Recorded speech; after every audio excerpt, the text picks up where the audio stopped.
రీసెంట్‌గా గరికపాటి గారు మాట్లాడిన కొన్ని విషయాలు ఈ యొక్క ఇన్‌స్టాగ్రామ్, సోషల్ మీడియా ద్వారా చాలా ట్రెండింగ్‌లోకొచ్చాయి.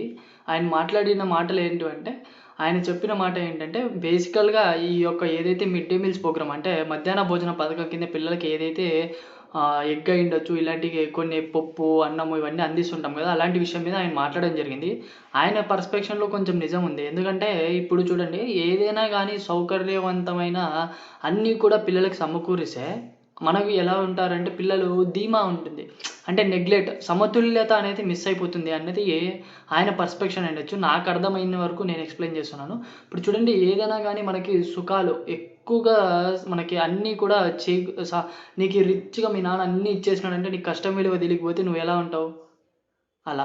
అందుకోసమే ఆయన జెప్పింది ఆయన వెర్షన్‌లో అలా ఉంది. అందుకోసమే మీరు కూడా కొంచెం దాన్ని మంచిగా అర్థం జేసుకోండి. ఎందుకంటే మధ్యాహ్న భోజనం పథకం మంచిదే. ఎంతోమంది పిల్లలు ఆ భోజన పథకం కింద మా తింటుంటారు. నేను గూడా సిక్స్త్, సెవెంత్‌లో ఉన్నప్పుడు నేను గవర్నమెంట్ స్కూల్‌లో చదివేటప్పుడు నేను తిన్నాను.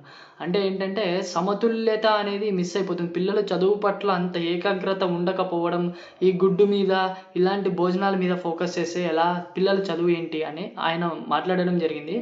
దాన్ని తప్పుగా అర్థం చేసుకోకండి.